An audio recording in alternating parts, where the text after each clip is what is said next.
side. I'm going to call a meeting to order of the Pine Valley Subcommittee. I have 6:01, as a matter of fact, on my computer. Was the meeting properly posted? So that at you. Yes, it was, Mr. Chair. Thank you. We have a 8-point agenda tonight. And I'm looking, well, we should take roll here. I don't know why roll isn't on. We're taking roll. So, Mary Miller is here. Yes. Hercule here. And you just want the board members or committee members? What? For roll call, it's just the committee members. Yes. So I think everyone's here, as a matter of fact. Okay, so show the committee present if we have a forum. Looking for approval now from a member of the committee to approve the agenda. Second. Okay, Mark. Makes the motion. Do we have a second? No, Gary. All right, we have a motion and a second to approve the 8-point agenda. All those in favor signify by saying aye. Aye. Aye. Opposed, same answer. Okay, we have an agenda. The May 20th, 24 Pine Valley Subcommittee meetings were distributed. Do we have any changes, corrections, or comments on those meeting minutes? If not, I will declare them correct as published, and we'll move on. Before we get any further, do we have some introductions that we should make here tonight? Yes, so our current HR generalist and also serving in our interim administrator is Angela Ball. And Angela, would you like to also introduce? And this is our new director of nursing, Kristen. I'm going to murder your last name. Flatzenberg. And then we also did just hire today. She started today a new CBRF manager. Her name is Krista. So she started today out there. And what is CBRF? That's our assisted living out there. Community-based residential facility. Yeah. Thank you. Isn't it great, Mark? You got to have a program to keep up. Okay. Takes us then to public comment. And I know that Ann Wilson, there she is, sent a nice letter and she'd like to read it for our benefit. So you have the floor and the mic. Go to it, Ann. Thank you. To whom it may concern, my name is Ann Wilson, and my mother currently is living at Pine Valley Community Village on the assisted living side. She has lived there since December of 2023, so roughly about 6 months. Growing up here in RC, I was told that Pine Valley was the best nursing home facility to be at for when that time comes. When it came time due to my mother's health issues to find a facility for her to live at, right away I knew I wanted to look at Pine Valley Community Village. I was thrilled when my mother was accepted to come there and live. When speaking with the head nurse manager of the assisted living side, when figuring out the details, I felt very comfortable, at ease, and relaxed. She, Jamie Ludwig, made me feel like this is the best place for mom, and I know she will be safe and well taken care of. Communication is huge, and I was reassured by Jamie that she and the other staff would reach out if there are concerns, questions, and celebrations. During the past 6 months of time here at Pine Valley, I have experienced fantastic support from my mother.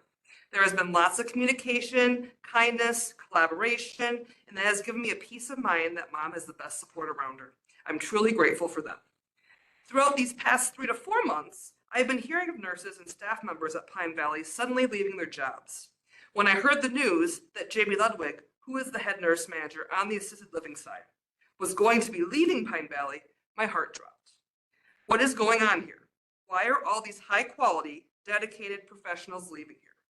I want to let you know on a side note that when I asked Jamie why she was leaving, she did not tell me why. She's very professional. Jamie is a terrific employee that does not want to leave her job here, but unfortunately is. There needs to be more communication on what is going on here. Perhaps a bit more detailed investigation needs to take place with an outside company so there's no bias. I am scared of what is going to happen with support for my mother with all this turnover and change. I pay hefty money to Pine Valley to get the best support for her, and I would hate to have to change facilities due to mistrust. I'm worried that my mother won't get the support she needs with continued staff turnover. I want staff members that are working at Pine Valley to be background checked and drug checked and qualified in order to work here. It seems coincidental that the staffing exits have been happening since the new administrator had taken over. What is happening? There needs to be communication. I have not seen the new administrator walking on the assisted living side very much, and I usually visit there 4 to 5 days a week. Current staff members should then be a part of the hiring process so that they are able to find high quality staff that fits what Pine Valley Community Village is all about, since they will be the ones working with them. Please find a way to figure out and problem solve what is going on here so that we don't lose Pine Valley in its entirety and all of its dedicated staff. Thank you. Thank you. Well, since I've got it open for public comment, anyone else want to make some public comment? I don't have anything nicely prepared. My name is Maureen Dre. I worked at Pine Valley for 5 years. Maureen, did you? Maureen, they call me Mo. Oh, Mo. I worked in the business office for 5 years. My mother-in-law is at CBRF. I'm the treasurer of the foundation, and I volunteer once a week up there. So I kind of have been in the thick of things at times. And I read the investigative report that was put out last month for the county board. And I feel it's very stilted. And to me, it seems like somebody outside the whole situation should be doing the report, because I think it was a little pretentious. I think it was inaccurate. And I just feel like money would be well spent. So much money is getting spent anyway. Money should get spent in a more reasonable manner. thank you. Thank you. Okay.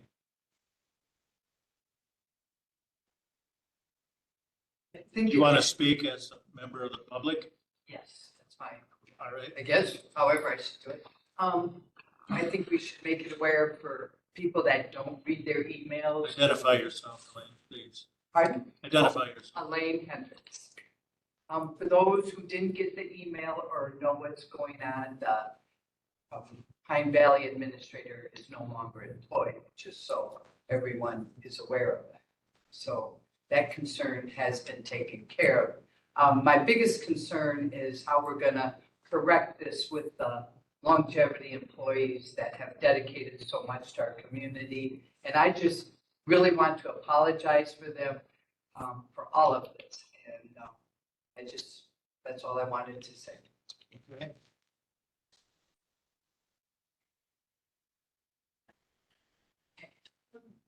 Hi, I'm Angie Alexander. Angie. I'm a former county employee. I was employed by Richland County for 42 years, functioned as a director of nursing for 30 years. It's been a very difficult 3 to 6 months at Pine Valley. And to say that felt very frustrated by the system or by the situation, and in particular the new administrator. And I will compliment Candace.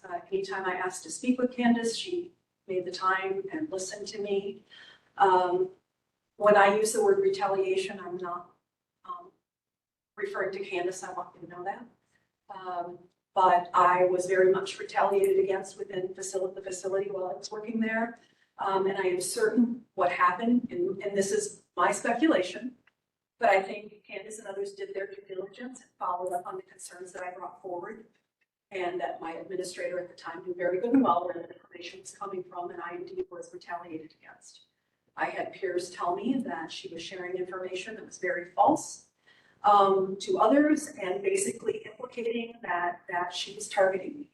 I felt that enough that I felt the need to leave my position and resign, to retire from Pine Valley before I was ready to do so, because I have worked very hard for the facility in this county, and I had worked very hard for my family, and I couldn't afford to lose that. I couldn't afford to be terminated because she decided to say something false about me and have it believed. And at times, some of the things that she said were believed, or at least how do I say this? If I felt that I deserved, after an employee of 30 years in my position in good standing, that I should have been believed unconditionally. Instead of, I felt like I was guilty until proven innocent of everything that she said about me and the things that the position she put me in. I did not talk to my staff about this. Most of my nurses, when I turned in my retirement, did not know of any of this that was going on. They have a big job, they have an important job. I had systems in place so that I knew they were doing their job.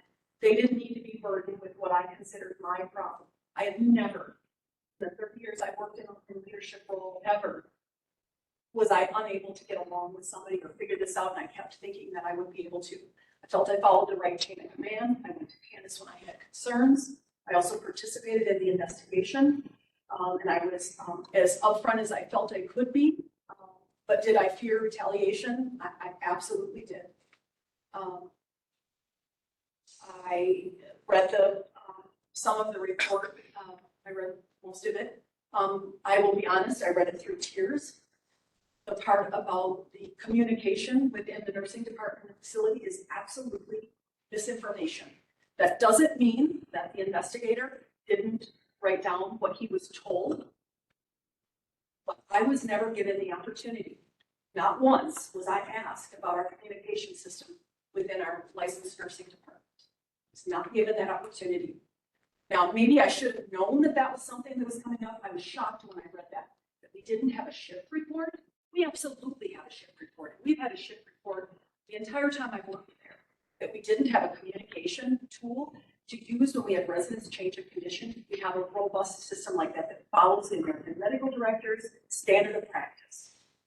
It said that that the CNAs were not allowed to document. That is absolutely not true, but it is best practice that the CNAs document in their portion of the chart and the professionals document in the narrative portion.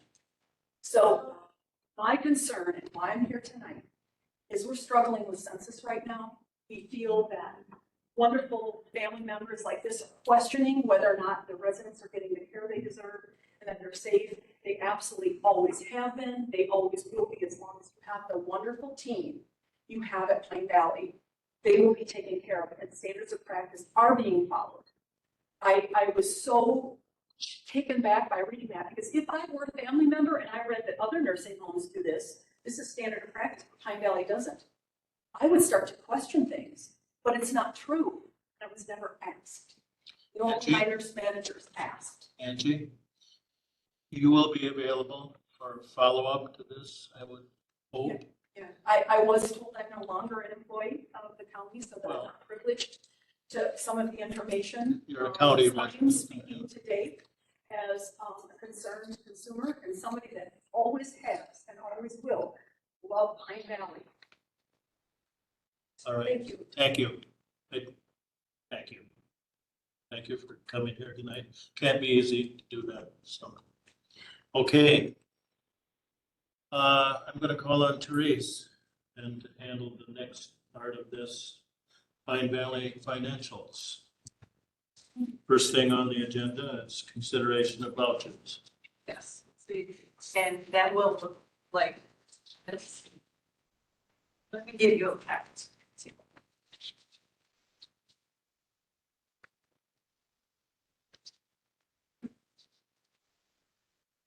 So this is what we're looking at here as a recap of our cash in and our expenses. So for the May, our cash receipts total $773,868.27. We have the normal journal entries that are done, telephone, internet. We had a sign-on bonus that was for a PCW, personal care worker on the CBRF side. We had a second half of our liability insurance, auto insurance, that covers July through December. And then the payroll was higher because we had some retirements, $645,733.89, vouchers of $201,969. So the cash variance for the month of May was a negative $83,691.66. Then what I typically do is just highlight a few of the check numbers and I welcome questions. And one thing we always talk about is contracted staff, the total contracted staff for the month, total 30,287.50. And then we look at check number, which you see it's kind of almost in the middle. Second check down, 10728. And that was to Quality Built Lawn Furniture. Yeah. Yep. It's,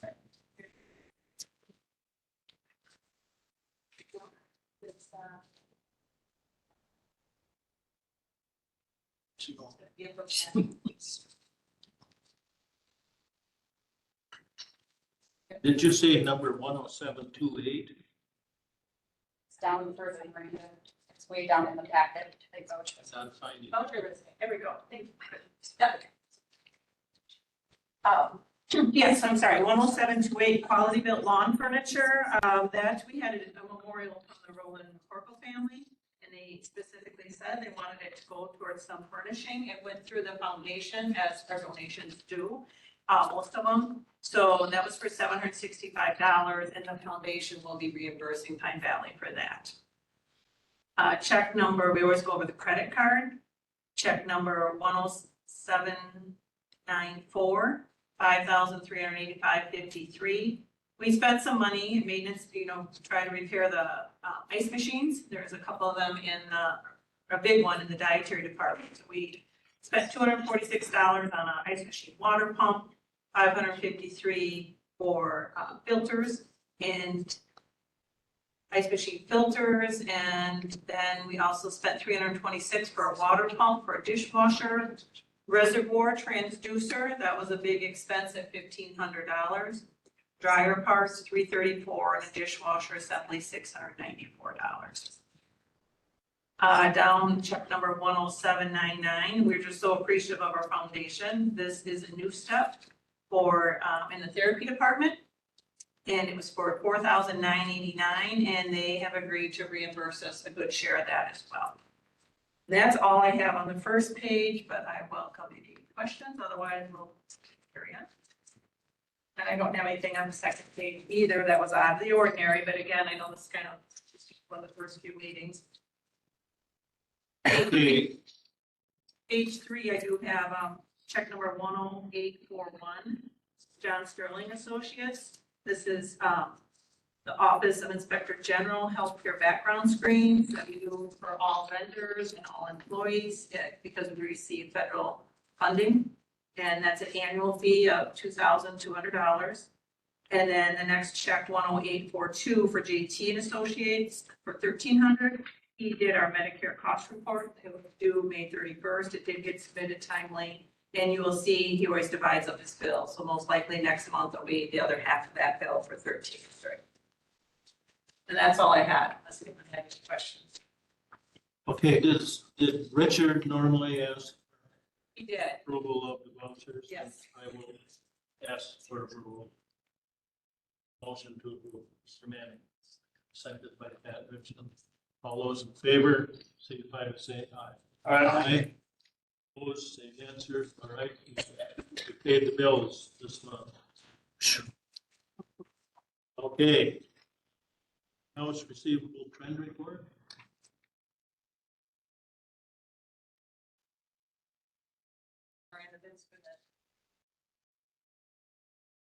Thank you. So we highlight the month we're looking at.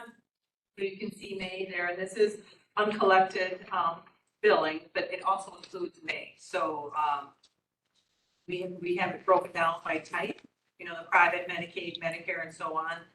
The goal is to be under 40 days of uncollected revenue, and we're at 32.6 for the month of May. So we just, that's, the billing has gone along well with that. So that's a report only.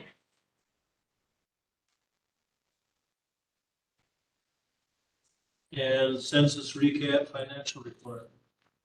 Census recap.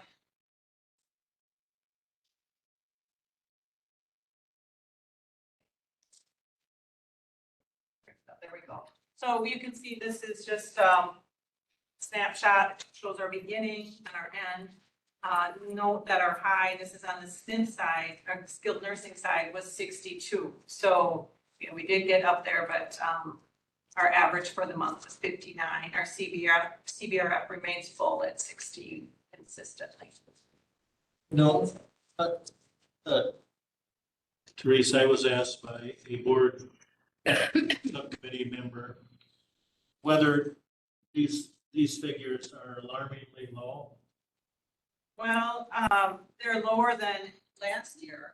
And then, but if you, yeah, it's lower than last year. Our census has taken a hit. Even when you look at January, the average was only one more, average of 60. But yeah, we've had a dip in our census. It is nice when you see that 62 though, because that shows that, you know, like there's room for people to go when you have all the wings open, that you can get up that high. But yeah, it is low. Do you recall what the highest we've ever been?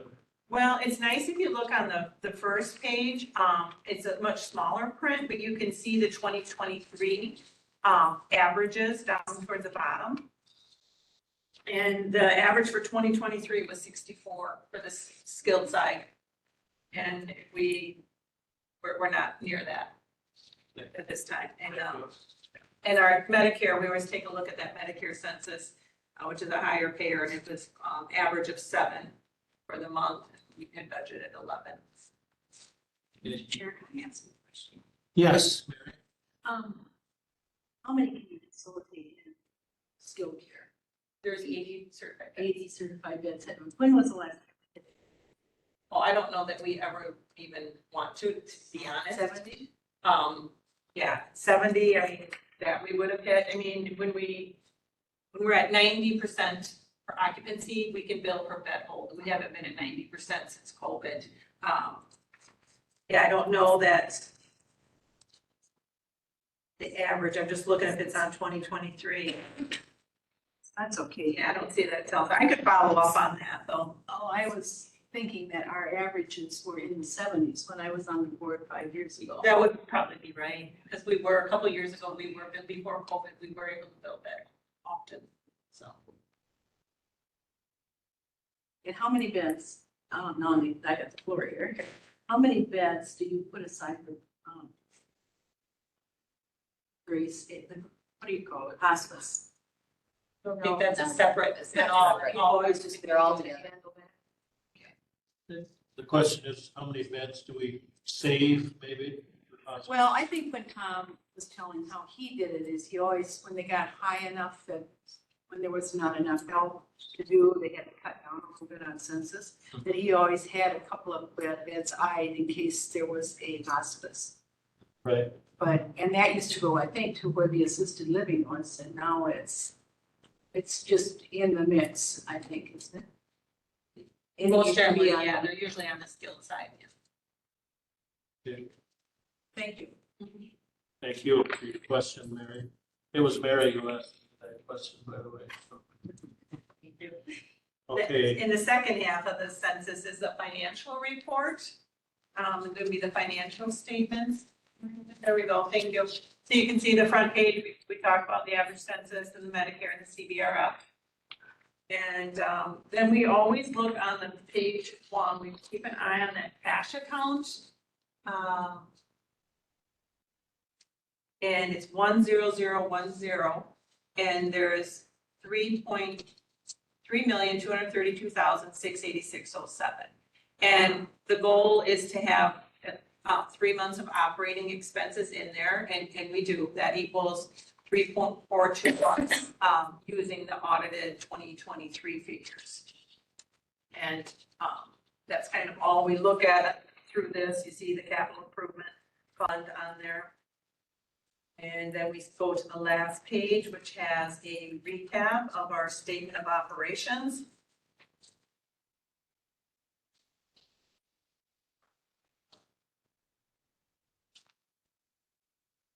So when you look at this, it's the revenue on the top, and you can see on the far left column, the left columns are the month, and the right columns are year to date. So for the month, our census was 172 days less than budgeted. And then carry that over year-to-date, 667 days, 667 less days than budgeted. So our month difference for total revenue is a negative 83,018, and year-to-date for revenue is a negative 267.09 compared to what's budgeted. Then we go to operating expenses, and we always talk about our payroll accrual because that's really out of our control. And it can kind of skew the financials. We had 13 days in May for a payroll accrual, meaning 13 days of May were paid in June. So that gets added in, and then April's days, which was 10, comes off. So when we look at these expenses, activities, that would be on the accrual. The nursing, for the month, we're in the red at 62,000, but if you carry it forward, we're fine year to date, we're under budget. And that had some retirements in there. Nursing administration, there was a comp payout. Dietary, there was accrual, when you see the red, as well as a comp payout. You can see year to date, we're doing fine in both those departments. Laundry, we talk about this every month, but yeah, they raise the prices. There's not a lot of competition out there. If Chad wants to try to find another quote, but we seem to be stuck and we didn't get notified of that. Housekeeping, the red is accrual, plant and maintenance, there was a retirement and the accrual, well, and transducer all went into the accounting for the overage there. Always good to see the utilities that were under budget there with the solar. Assisted living, we're over budget by 11,545. That was due to contracted wages over 13,000 on the assisted living side. Insurance we talked about, and that's will wash out throughout the year. So then you look at the bottom, our total loss and income from operations, and I add back in the depreciation, the non-operating expense, 458,253. The transfer that to the county that occurred in January, 600,000. We add that back in. The March interest paid on the loan, 237,113, and that brings us year to date loss of 307,733.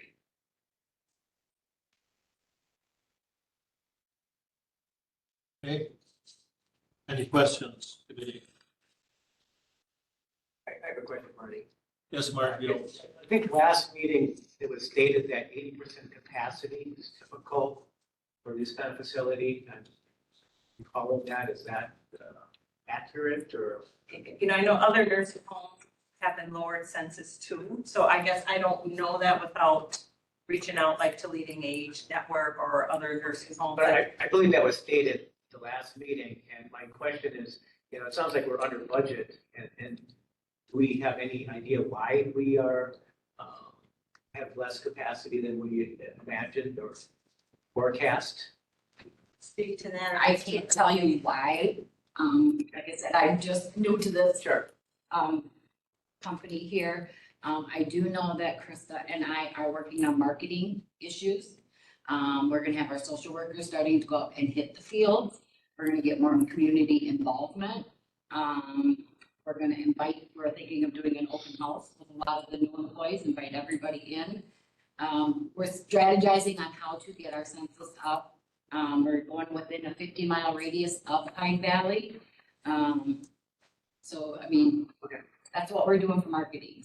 And I think our employees are like the front line, like how many people I have known that have come to Pine Valley that I know, and I think others could say that it's your neighbors, your family members, I think that will continue, but I think that's part of it as well too, to have that connection there.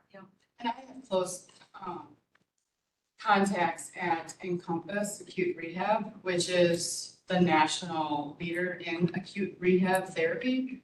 So we're going to be getting them more involved. They are a resource for education, and we're able to, if we have a resident that is, you know, showing some decline, we're able to work with them to, you know, address the issues, give them a more acute therapy. So they offer rehab therapy, physical therapy, occupational therapy, and speech therapy.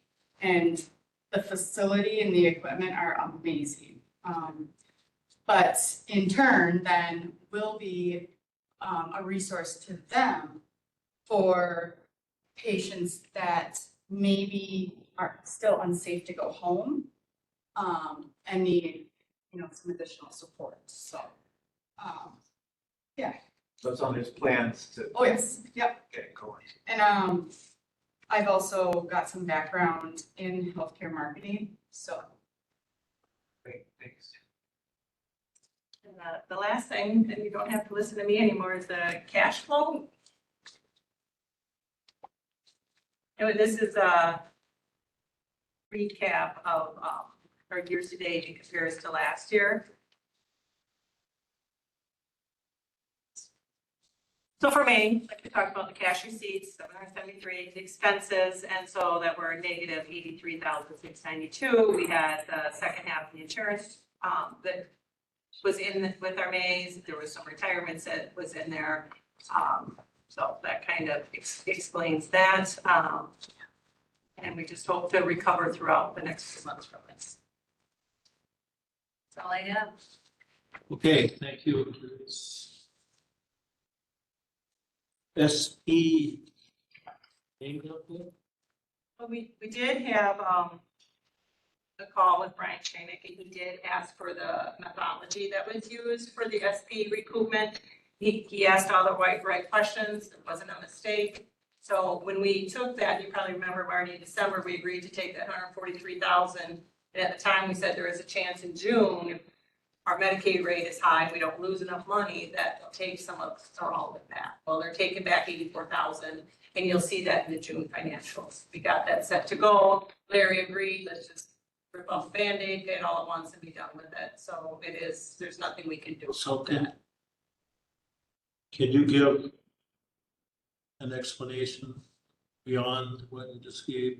What are SP? Sure. So, People. yeah, sure. So SP payments are for, they're county nursing homes only.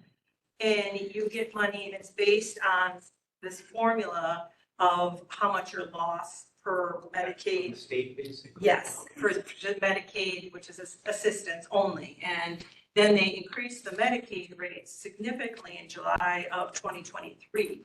And so then what they did is, if we used to get these really large, and I budgeted for a large SP payment, not knowing what was coming, large SP payments to offset the loss, because the state had the money and you're taking care of these folks that need help. But now with the higher rates, we're not losing as much money on our Medicaid at all. Which is a good thing. It is good. So it's, and you can't get more from Medicaid than you do your Medicare payments.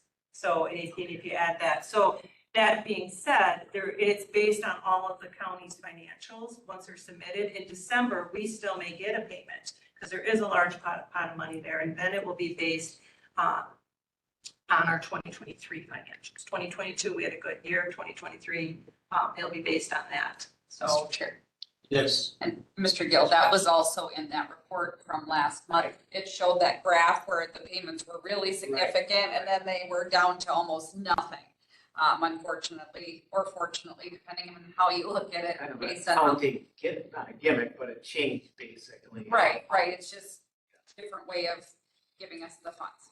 And they're hoping, the state, we listened to some webinars, they're hoping that as the SP fund is going away, that family care, hospice, when it's Medicaid, they'll pick up and pay more of a higher rate similar to Medicaid.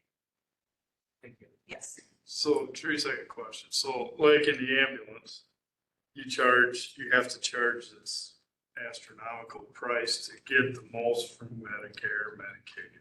Is it in the same with you guys? So with Medicare, we do increase it. They're gonna pay what they pay, but we do increase it significantly to capture all of the reimbursement you can get. So basically, Medicaid, it's not that way. You know, there's very set rates of what. that's what so in the ambulance, they have to charge $800, let's say. You're only gonna get $400. That's all you're gonna get. You know what I mean? So there's a write-off of $400 every time, right? So you have this huge write-off at the end of the year that was money that you were never going to receive any. Oh, sure. So, and I didn't know if you guys had to play, if that comes into. We used to with Medicaid, so we have our daily private rate, and then for Medicaid, we'd have a contractual adjustment. and that was a negative amount. So if your private rate's 315, you might end up getting 289, but with the higher rates, our Medicaid rates higher than our private rates now. And a lot of it goes into good charting from our nurse managers to capture, and that's where you're capturing the right diagnosis, all the cares, and that all comes into the financials. So it used to be just a flat Medicaid rate, and it's not that way. They pull in all these reports now to get that rate. And then they really audit you. I just thought that was kind of foolish. Yeah. You were never gonna get the money anyway, so I mean, why was Exactly. just an accounting thing or whatever. Anyway, Okay. thanks. Thank you. Does that conclude your comments, Therese? It does. I'm gonna, got a couple of things I've signed in and give it back to you. Yes. Administrators report. Have any comments? Just that I'm there to help anybody and everybody. I have met with all my staff. I meet with them every day, let them know my door is always open. I met a couple of the community members on Thursday or Friday. They were out at the facility. We welcome with open arms. We're gonna get back to where we were before. We have some great ideas coming up. I'm not saying there's not gonna be some changes, because there might be, but change is not always a bad thing. We're hiring managers. We've got some new staff coming in. Our goal is by August to be out of agency. We are doing. Now, when you say be out of agency, explain that, please. Okay, so out of agency would be our contracted staff will be. Like traveling nurses. Or traveling nurses. Next week, we have 2 classes that we're, put a sign up that any in-house staff that would like to be CBRF trained, we are doing that next week, so we can, if we're short on the CNA side, if the SNF side is low, instead of having to travel over there, one of our other staff members could go over there, so they're not losing hours. So we're gonna be doing some cross-training. Yeah, we look forward to making that a great place out there. How much savings per month is it if you get out of contract and later? Well, we have about $30,000 this last week, or this last month. Really Like, they're costly. probably 40% higher, depending if the employee takes benefits or not, our employees, yeah, but yeah, it's significant. The good thing as a healthcare facility, Pine Valley is using a lot less traveling agency versus other facilities.